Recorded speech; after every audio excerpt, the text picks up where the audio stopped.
Hi, I'm Sara. And I'm Rena, and welcome to Biopic, a podcast story. This is a podcast where we dissect the good, bad, ugly, and absurd of this specific genre of motion picture, the biopic. If you want to learn more about us, our scoring system, and how we choose movies, please check out our special introductory episode, Introduction, Who Are We and What Are We Doing? Sara. What movie are we doing this week? This week, we will be talking about Walk Hard, the Dewey Cox story. We made this a surprise because Dewey Cox is a major figure in country music, popular music. He's really a godfather of punk. Pretty much any genre you can think of has been influenced by Dewey Cox. His influence cannot be overstated. Not at all. And we are thrilled. He is portrayed in Walk Hard, the Dewey Cox story by the great John C. Reilly, who, when this movie came out in 2007, was really on a run that he's still been on. Like, I think of 2003 as the year that John C. Reilly was in everything. Yes. That was a year that he was in. A movie was not getting made without him in it. Rena, can you give us the trigger warning? So, this movie contains depictions of child death, child abuse, unsupportive parents, penises, adultery, country music, primates being held as pets, drug use, foul language, child marriage, parent death, destruction of property. I am forgetting so many things, I'm sure. It has all the things. This isn't a movie for everyone, because it does depict the more difficult sides of being a musician and the challenges there and the downfall narrative that we have become really accustomed to. And all these scenes of people ripping sinks out of the wall when they're mad are a pale imitation because nobody could destroy plumbing like Dewey Cox. I mean, he was famous for it. Rena, can you please give us the spoiler warning? Spoiler warning. We are going to spoil everything, including possibly the major plot points in works of narrative art having nothing to do with this particular movie. Consider yourself warned. So some of the sources we use to create this episode include coverage from The Ringer, Dewey Cox Ain't Dead, an oral history of Walk Hard, and also a really great interview from Cinema Blend with John C. Reilly, where he talks about the work he did to portray this character.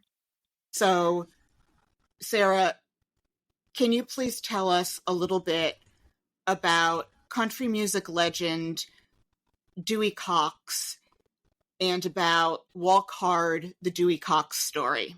I'd be happy to. From our friends at The Ringer, Dewey Cox was born in the rural South during the Great Depression. He rose from really humble beginnings, which we see portrayed pretty well in the movie. Like, it's a little heavy-handed, but, you know, it always is, to become America's most popular genre-spanning artist for quite a while. Because he touched on the blues, rock and roll, experimental rock music, folk, and like everybody in the 70s, he had a few minutes of disco from his variety show, but like everyone did it. Ethel Merman did disco in the 70s. Like everyone had a disco album, so it's forgivable. He had an incredible string of hits. Also, though, he really suffered greatly with substance abuse and guilt, trying to cope with a really traumatic experience in his childhood, the loss of his brother Nate, who we will talk about. A little bit about the movie. The movie Walk Hard, the Dewey Cox story came out in 2007. It was directed by Jake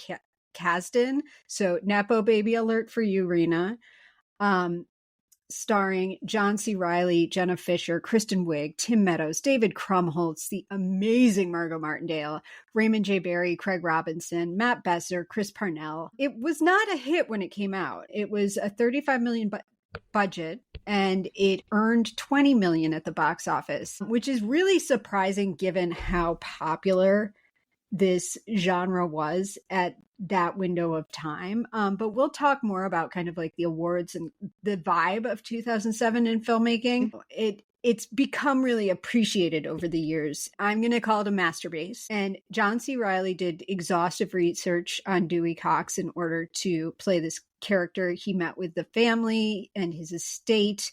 He went through its archives. He wears some of his clothes in the movies.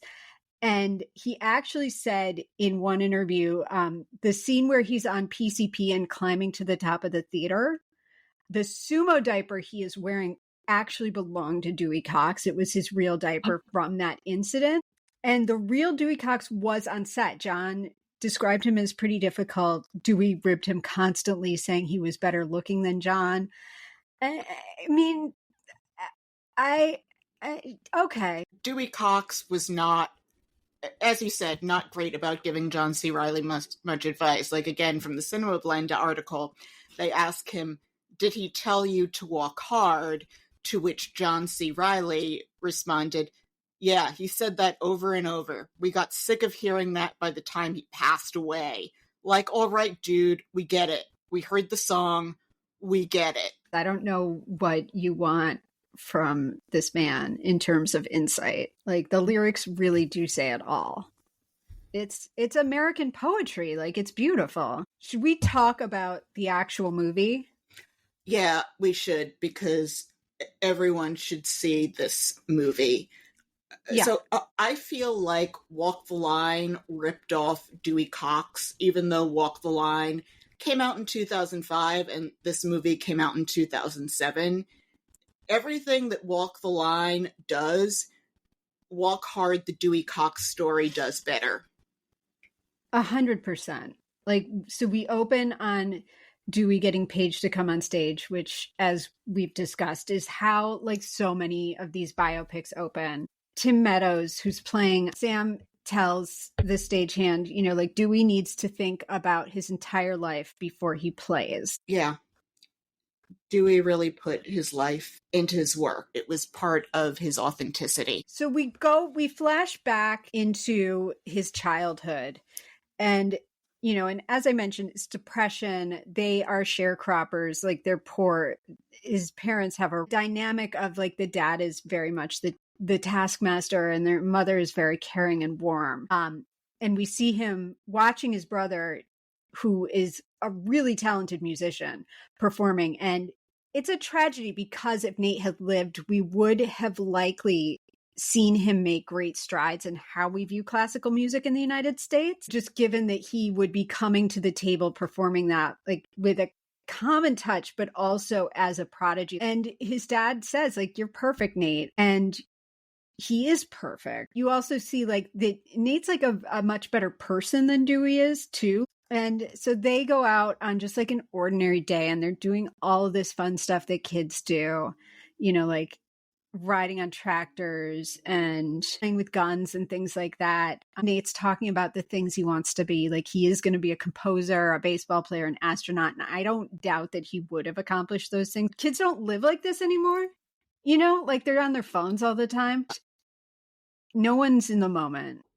Children should be outside getting fresh air and exercise and learning to use tractors and blowtorches and machetes like Nate and Dewey Cox. I was really hard on the Cash family for not supervising their children with the table saw, but I feel like Nate could handle a table saw. Rena, I'm going to turn to you because you know a lot about people who were put in the guillotine. If you have been like separated from a part of your body, can you still talk? Well, it depends on DNA, like how your family is particularly engineered to handle blood clotting, nerve damage. But members of the Cox family were special in that when sawed in half, the top half of them was still communicative for many minutes afterwards. He says, I'm cut in half pretty bad. And I think like this memory like carries over throughout the film really in a better way than they did in Walk the Line, in terms of like the fact that his brother actually keeps coming back and you keep being reminded about like the impact and the weight of this tragedy. His father's really upset because he did think and favor Nate. And, and yells at him, "This is all your fault, Dewey Cox," which is, yeah. I mean, he cut him in half. Yeah, but you had some insights into how losing a sibling is essential to making great art. It's really important for your brother to die in your childhood. We saw this in Ray. We saw this in Walk the Line. If you want your kid to become a great artist, you have to figure out which one you love more and figure out a way for one kid to die.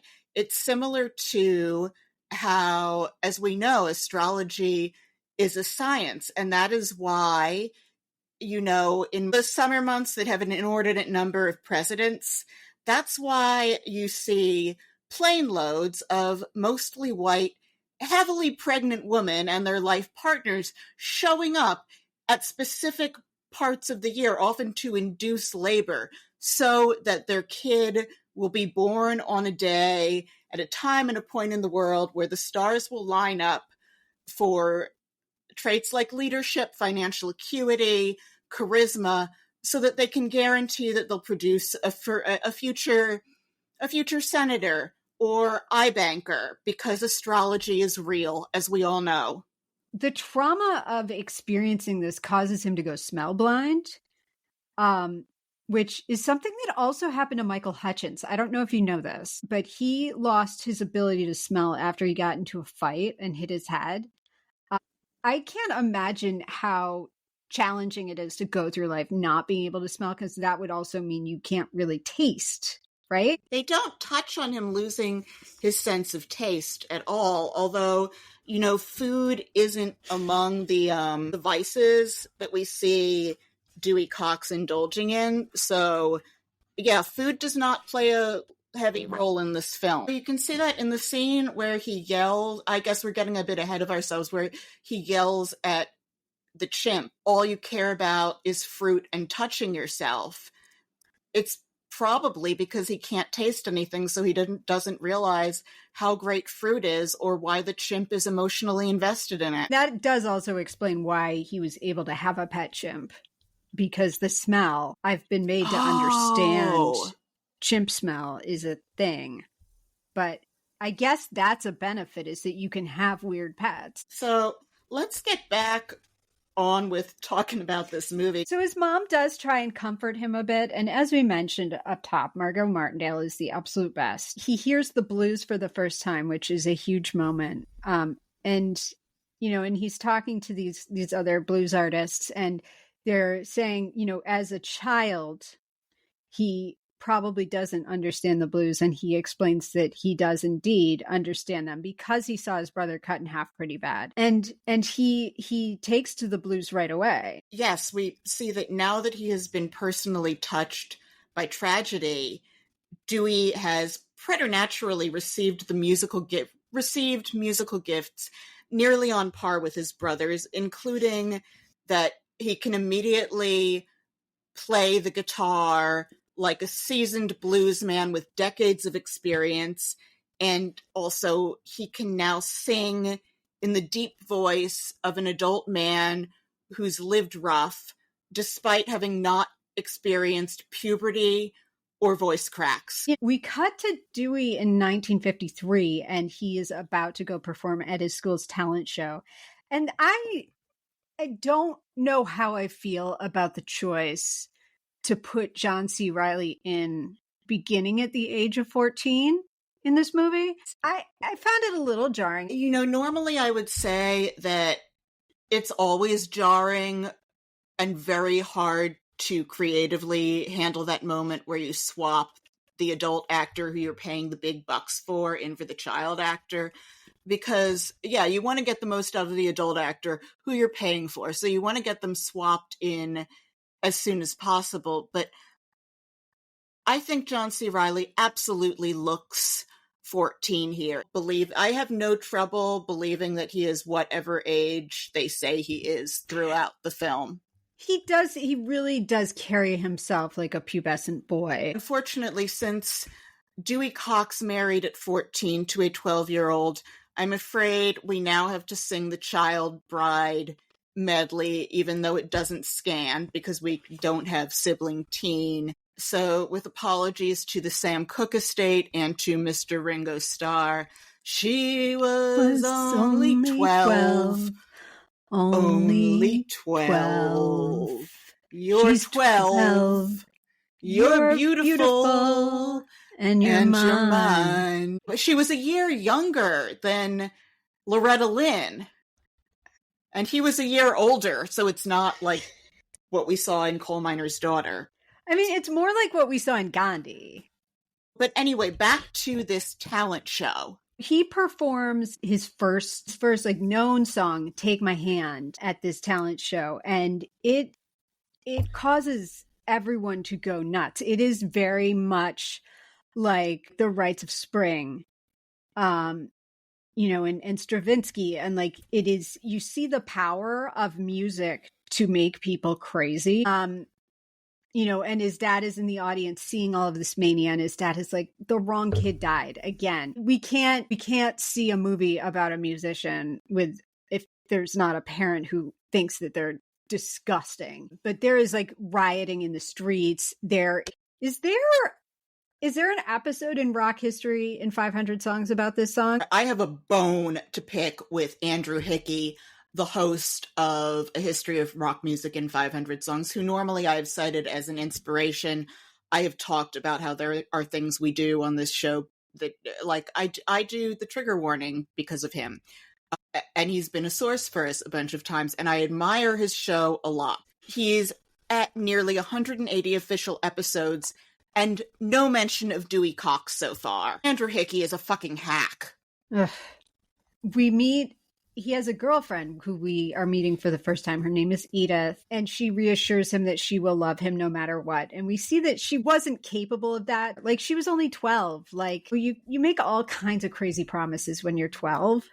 They really capture how having so many children so young wore her down, because she looks like that Dorothy Lang picture of the woman in the Dust Bowl, and she's not even of age to drive. I think she was probably just also like a super unhappy person based solely on the contents of this film and no other material, because we can take it as truth and gospel because biopics never lie to us. This one doesn't. This deserves a 10 for accuracy.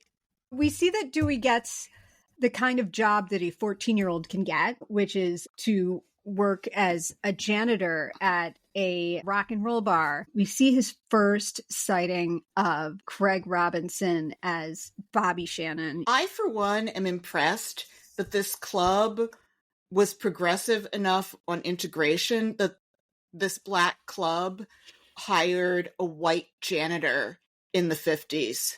Because he's the only white person in that place. Their hiring practices were just woke AF. We see that like their marriage is coming apart because they are 14 and 12. I think she's like, he says he's 15, so we can assume that she's like 13 now. She says that, like her dad has a job for him at their slaughterhouse that would be steady work instead of his like being out on his own trying to pursue his music. I think like this scene really nicely sets up the stakes that Dewey faces as an artist, and I am going to call him an artist. It sets it up really nicely. And also like this is where he kind of like it becomes inspired for the song Walk Hard. Rena, do you know if this is how he actually came up with the song? Yes, 100% it came to him in that moment, and that was that. He was born to be a star. I mean, I have to believe that then. So Dewey shows up at work, and Bobby Shannon has lost his voice, and he gets the opportunity to stand in for him, and he meets Sam, who Tim Meadows plays, and he really captures Sam's struggles as an addict like really well in this movie. He stood in for Bobby a few times before like all of these events unfolded, but they do have to collapse things. I get it. Yeah, I'd call it an omission rather than an inaccuracy. Bobby Shannon, unfortunately, not only did he get laryngitis, his hands were crushed. So that's how Dewey Cox got that break. It also happens to be a night when the record executives are there, and we see all these like three Hasidic men in the back. And I know that there were some Hasidic labels at the dawn of rock and roll. Speaking as a member of the tribe, we control show business. We monitor the media so that nobody even says anything anti-Semitic anywhere in media or on the internet. I've personally operated the space laser. It's great fun.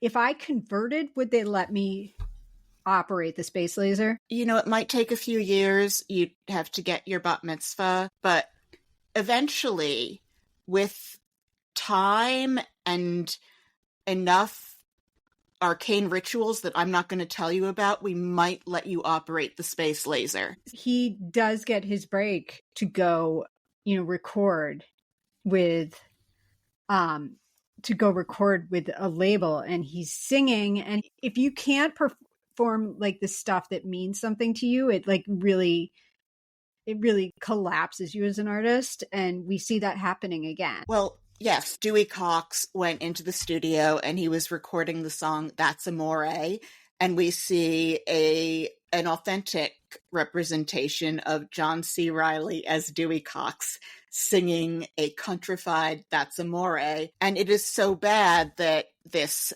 recording executive, who is in the Sam Phillips Dr. Dre spot, says to the Hasidic manager, to L'chaim, that he's going to lose faith in the Jewish people if Dewey Cox doesn't nail the next thing. Yeah, he's pissed. And I don't blame him, because there is no authenticity for him to be like, well, bells will ring, ring-a-ling-a-ling, ring-a-ling-a-ling.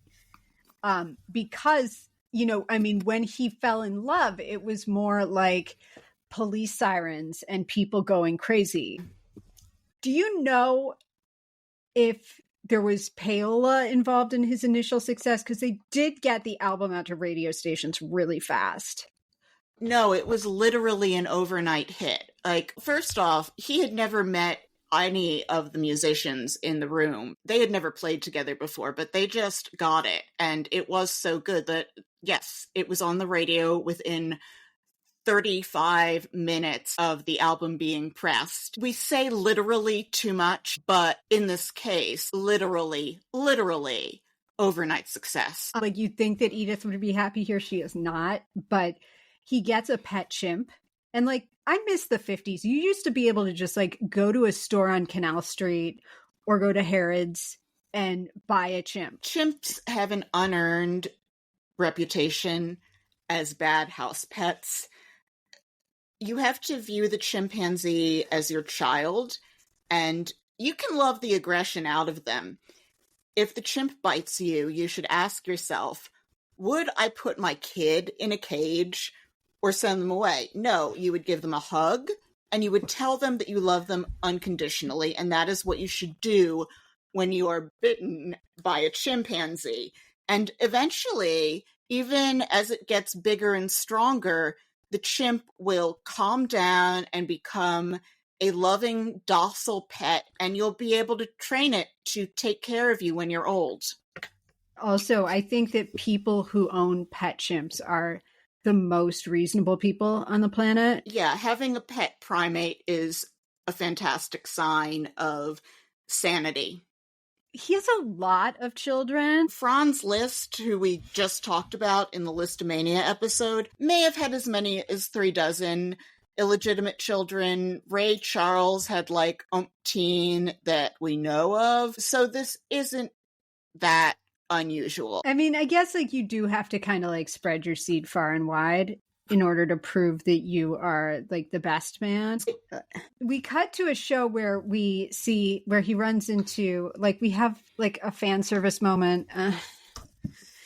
I get it. I get it.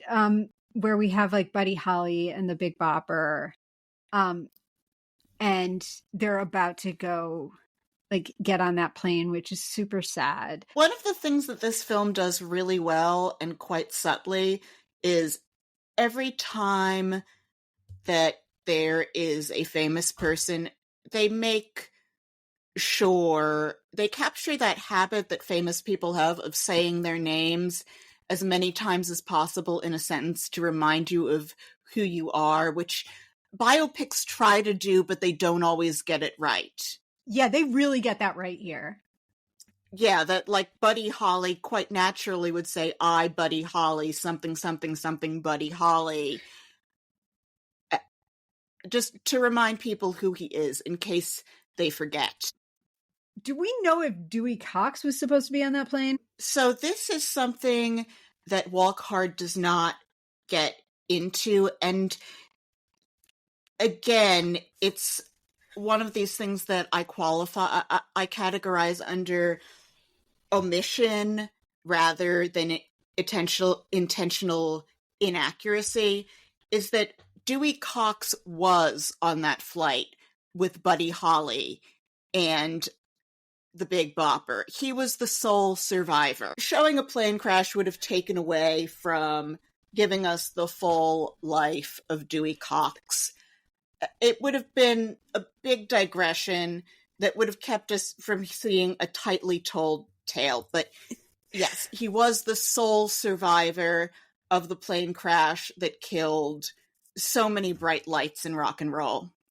And then we also run into Elvis backstage at the show. And this is one of the more subtle performances we'll see of Elvis. But yeah, that's a good moment too. Just like, fan service. He goes on and he performs a song that is about his wife. He also has his first encounter with weed here. And Sam doesn't do the best job dissuading him. Sam points out to try to dissuade Dewey that it's the cheapest drug there is, it's non-habit forming, it doesn't give you a hangover, many other facts that don't stop him from smoking weed for the first time. And we cut to the next morning at their hotel, and like this movie really illustrates nicely like how depraved life on the road is.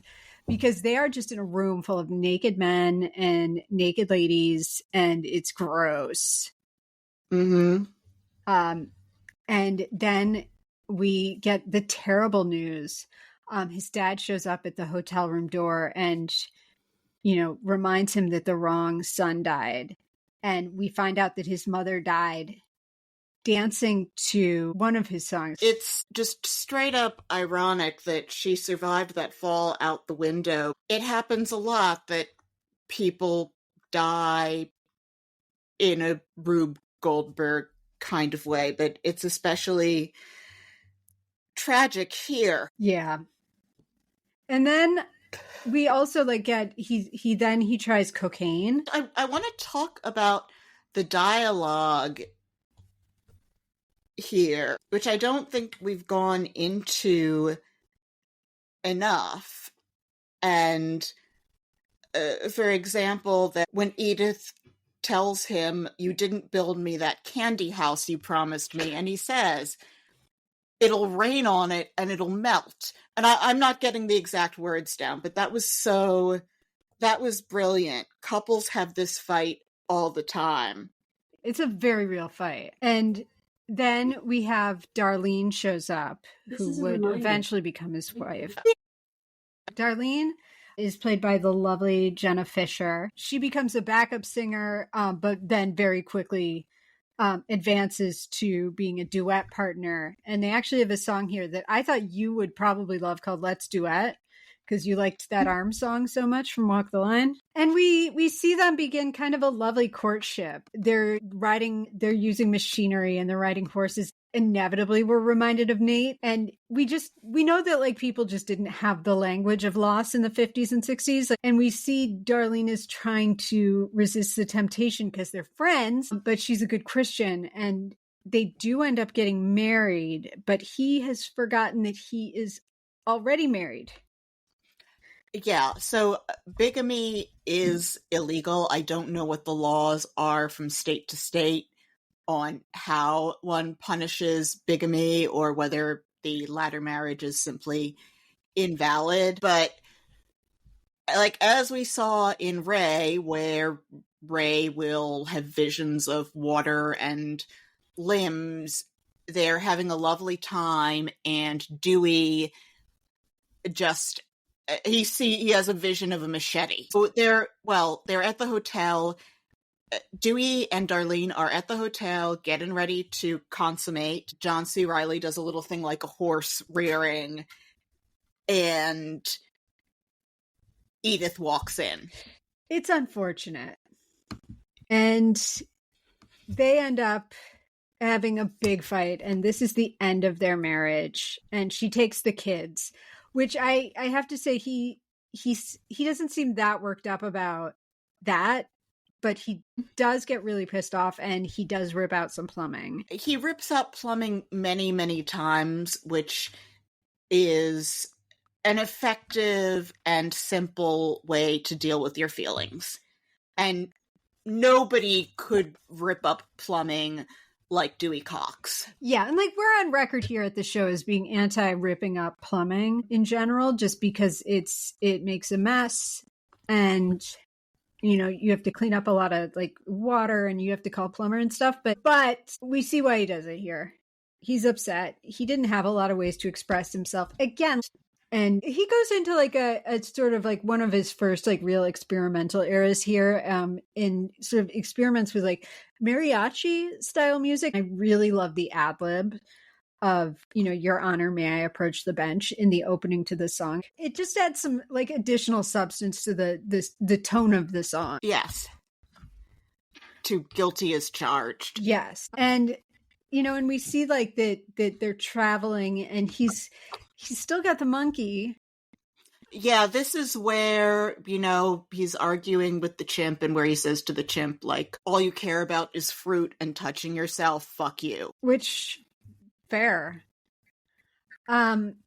And things get really dark here, and they even like make a point to call that out, which I really appreciated. This is kind of like the bottom for him, at least when it comes to the substances he is currently abusing. Then what follows is that probably like one of the most visceral detox scenes that we've seen. Well, first, we need to appreciate that Dewey Cox knew Yiddish. When L'chaim shows up to see him in jail, they speak in Yiddish. He has the issue of too many blankets. Like, he's cold, so the nurse says, "This man needs more blankets." It's like his life is hanging by a Goldilocks metaphor here, where it becomes he needs more blankets and he needs fewer blankets, and he eventually says, "These blankets saved my life."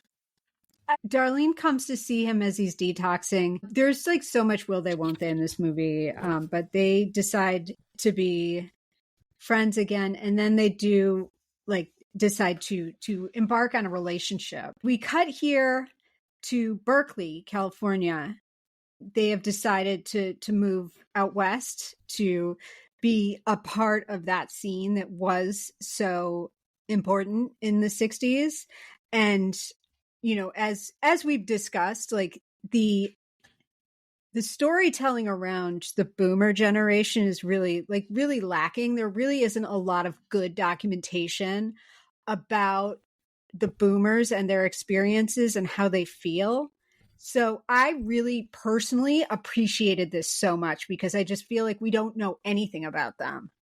We don't, and that's why they go out of their way to remind you in conversation, as if they weren't experiencing it every day.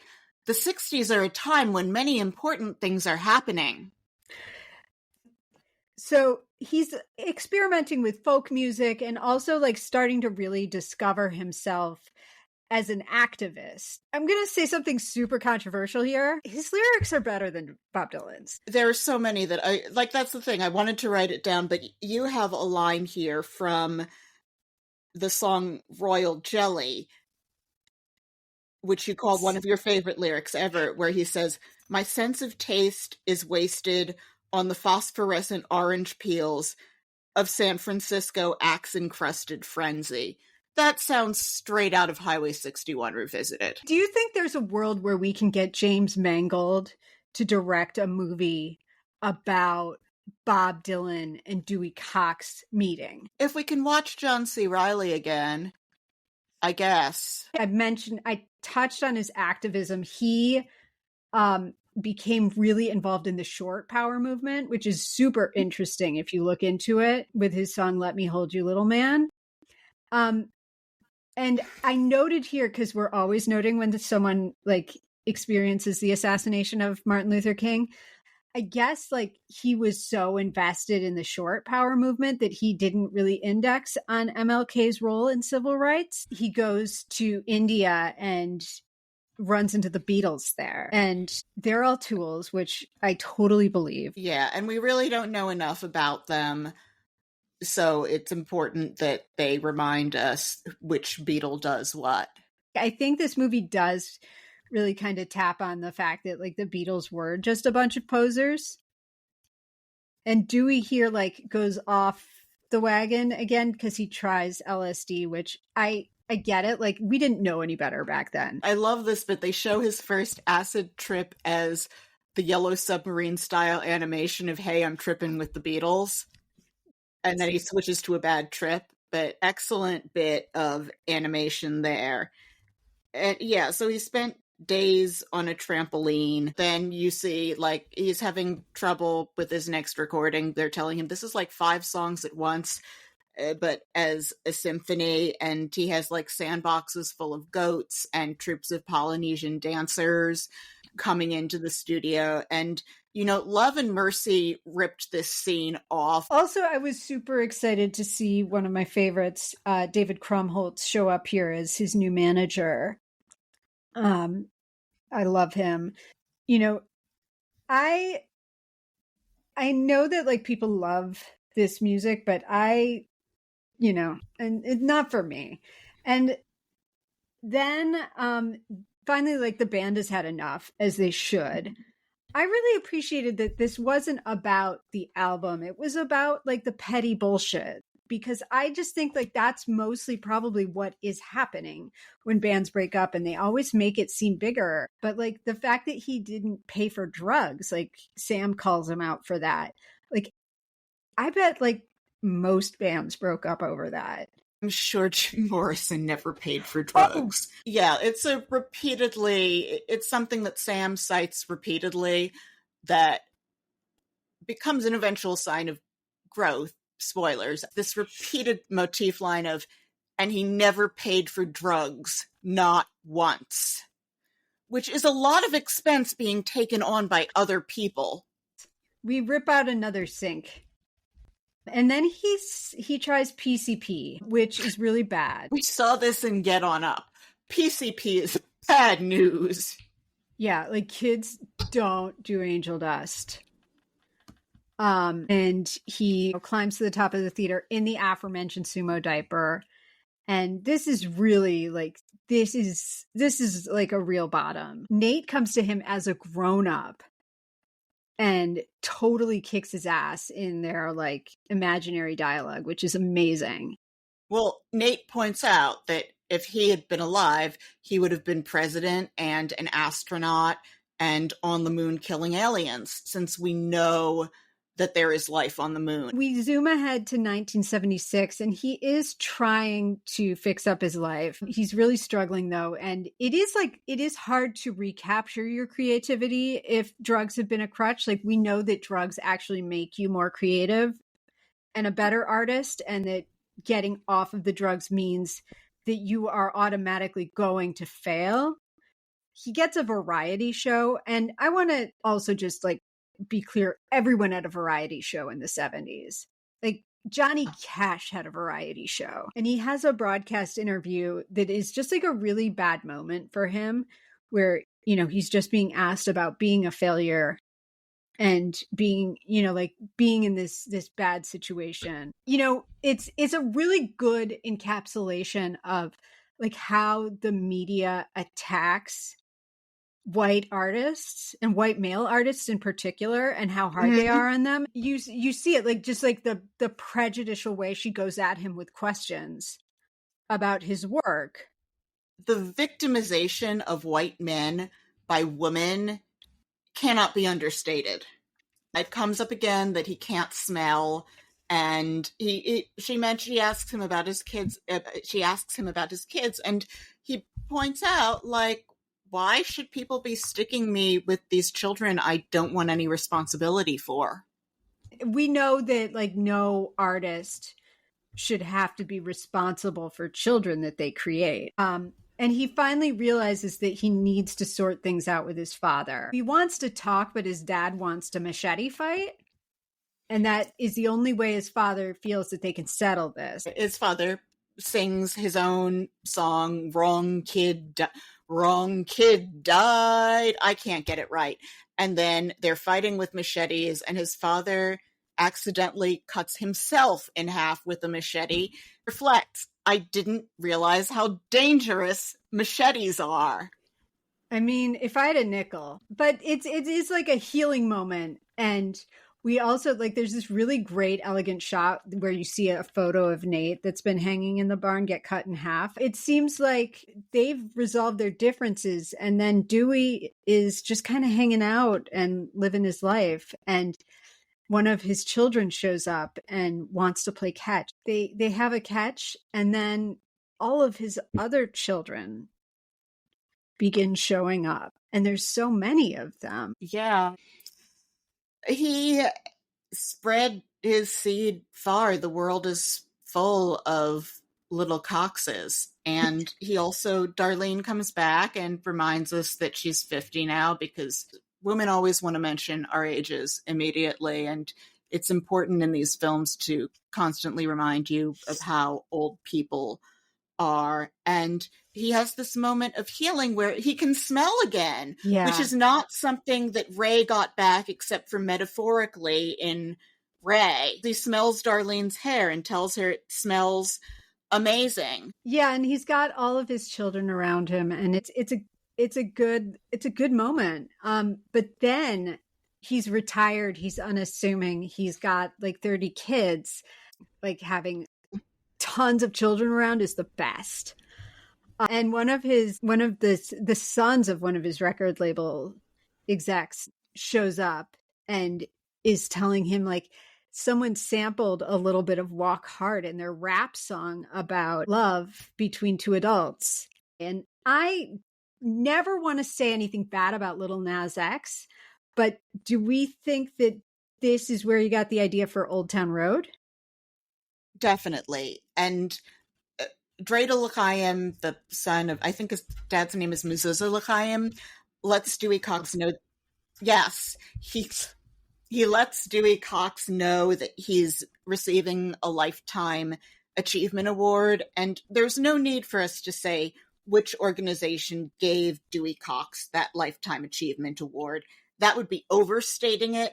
Yeah, so he has to make amends to the band. So yeah, he shows up, and the guy played by Matt Besser, whose wife he slept with, punches him. What I really liked was that he brings Sam a pillow-sized bag of weed, and Sam gives him a big hug because he's making up for that he never paid for drugs. Yes. And we cut to this Lifetime Achievement Award ceremony, and we see Lyle Lovett, Jackson Brown, and Jewel, who we were just talking about a couple of weeks ago, performing Walk Hard. And then we hear this really lovely tribute from Eddie Vedder. I felt like I didn't have Pride of the Yankees feelings in this movie, because I didn't like that movie until like the last 10 minutes, but I felt like this moment was like so real and so evocative of like what actually happened, that it added a real layer of reverence to it that made me emotional. And then his family shows up as Force ghosts. Return of the Jedi ripped this off before the fact, where his family shows up as like ghosts and smiles at him.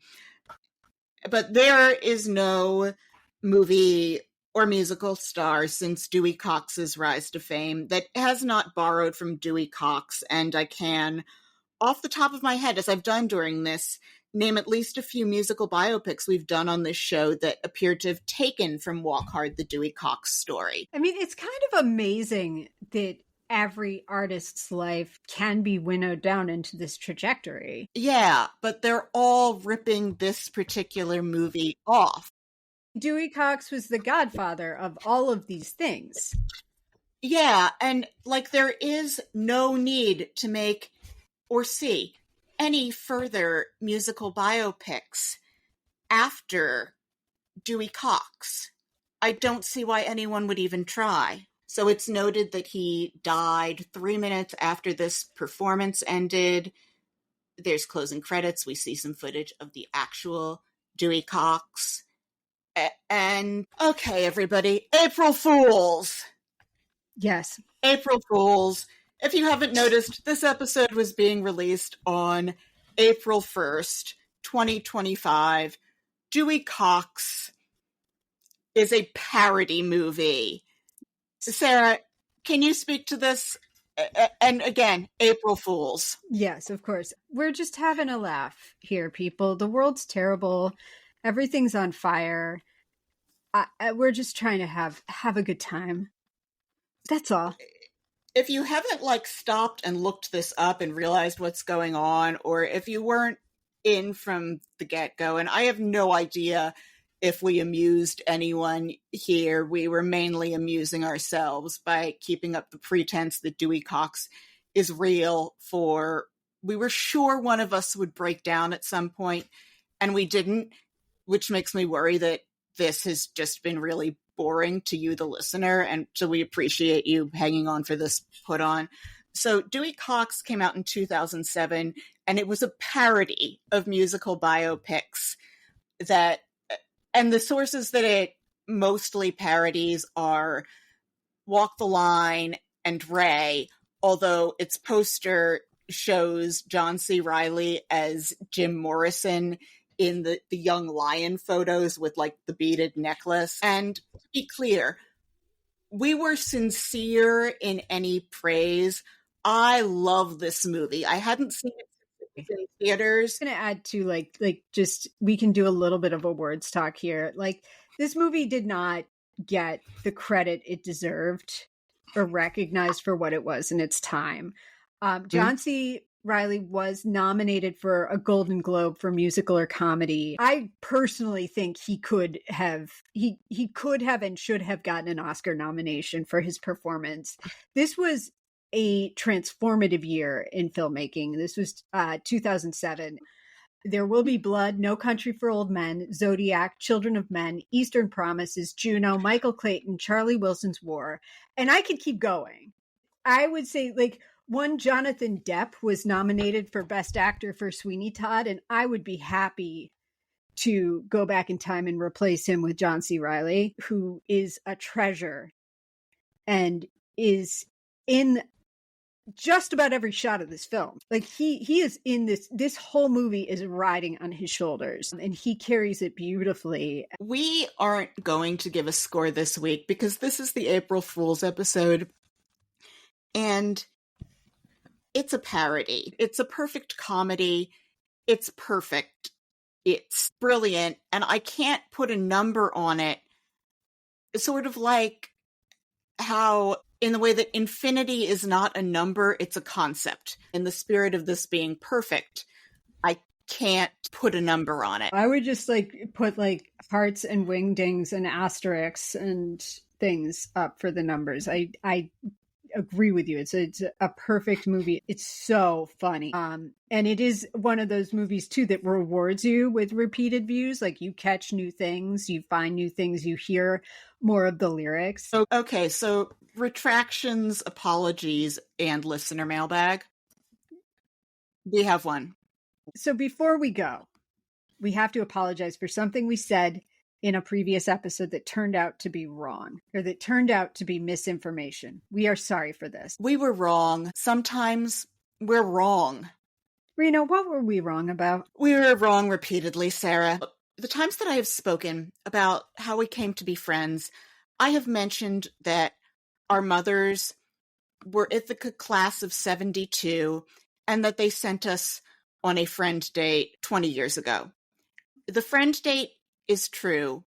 Our mothers being classmates at Ithaca is true, but I was reminded they were not both class of 72.